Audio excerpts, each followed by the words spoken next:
Jesus said, I am the way, the truth, and the life. No man cometh unto me but by the Father which draweth them. But he says, I am the way, the truth, and the life. How he lived, how his way of living, his way of thinking, his way of living life is our way. Should be our way. His truth should be our truth. His life should be our life. But he has to empty himself. Who being found in fashion as a man humbled himself. This is that was being made, but made himself of no reputation, or emptied himself, took upon himself the form of a slave, and was made in the likeness of men. You see, the other son, the stay-at-home son, said, I've always did everything that you asked. Wasn't he obedient? And that what I said? What was the purpose of this? It says, taking on the form of a servant. Williams' translation says he took on the nature of a slave and became like other men. In other words, he had to become obedient. He no longer did what he wanted to do. He did what the Father wanted him to do. That was Jesus' testimony. He said, I always do that which pleases the Father. The will, what is my will? My will is, we read that I think last week, my meat is to do the will of the Father. That's what gives me life. Meat, you see, gives you life. Gives you strength to your life. Gives you the ability to live life. That's what meat, he said, my meat is to do the will of him that sent me. That's what gave him strength. That's what gave him life. Continue his strength was to do the will of the Father. And that's what it was. Why did he become like a slave? Why did he take him on the nature of a slave? It's so that he could become obedient. Was Jesus disobedient? No. But he wanted to empty himself of the nature of God in the sense that that he was equal with God and live as you and I live, in the sense of taking on himself, it says, the form or the likeness of men, living like us. Why? So he could experience what we experience. Amen? So he could experience these things and yet overcome through those experiences. But no, Hebrews says that we do not have a high priest who is not touched with the feeling. It says the feelings of our infirmities. But it says we do not have a high priest who can't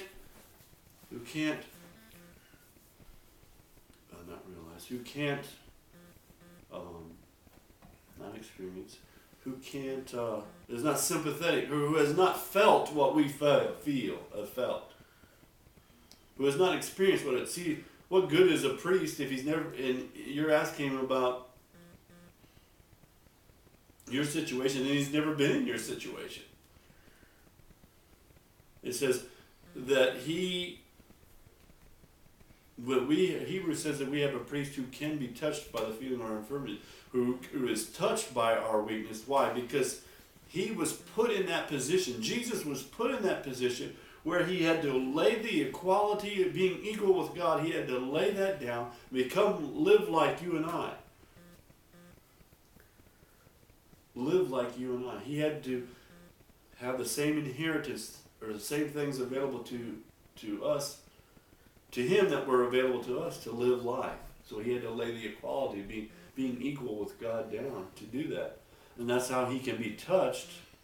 Why? Because he was tempted in all points like as we are. And he was tempted on everything you're tempted with, he was first tempted with. That's how he is able to secure them.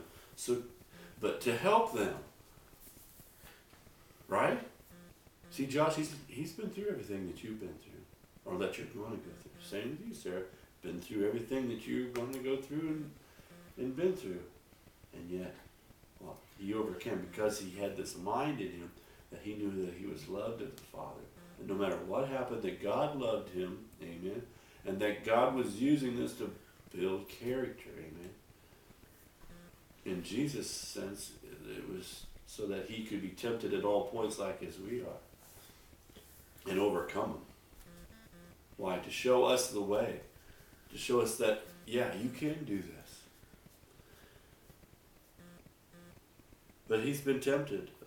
It said, found in fashion man. Oh, to make himself obedient.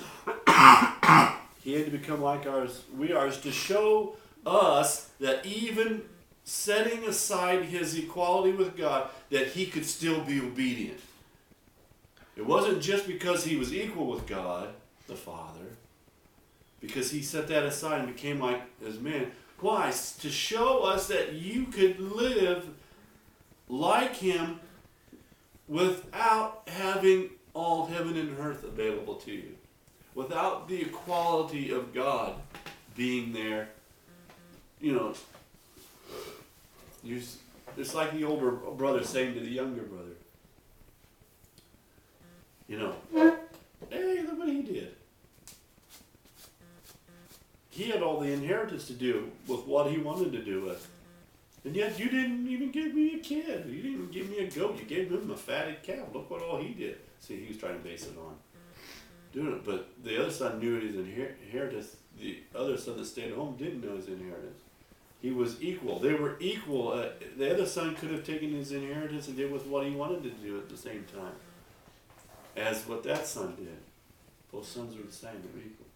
But yet, one recognized his equality with the Father and asked for his inheritance. The other one didn't recognize his equality with the Father and didn't avail himself of the inheritance. Of course, we know, like I said before, I hate to digress, but one misused it and the other one did.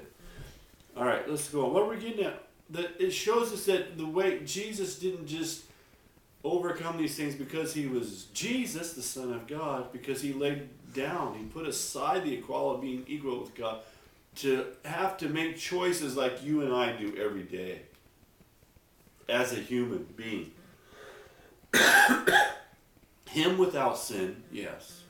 We, of course, took after Adam, the first birth, and our first birth took after Adam in the sense of his sinful nature, but we're born again after the second Adam, which is Christ, of a new Father, which was our Father in heaven, received his divine nature.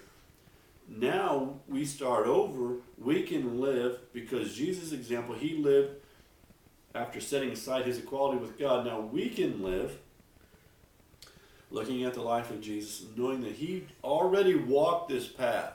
Anything that you're ever tempted with, that he's already been down that path. He's already overcome that. And you can read the Gospels. You can see Jesus was tempted in every point. Everything he was tempted. And yet he overcame. Not because he was the Son of God. That's what he's saying here. He set aside his equality with God, his equalness with God. But he overcome as a man. That's why I said took himself on the nature of man. Do you see?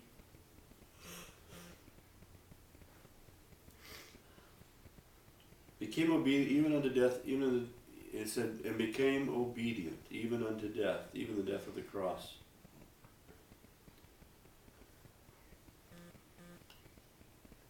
And it says here in one section, because he was recognized as a man in reality as well as the outward man, he finally humiliated himself in obedience.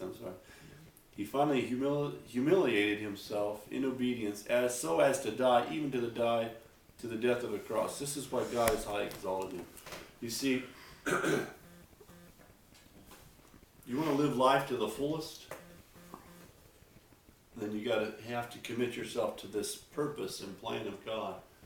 And that is, recognize who you are, that you have an inheritance, that you're loved of the Father, that you join yours with Jesus Christ.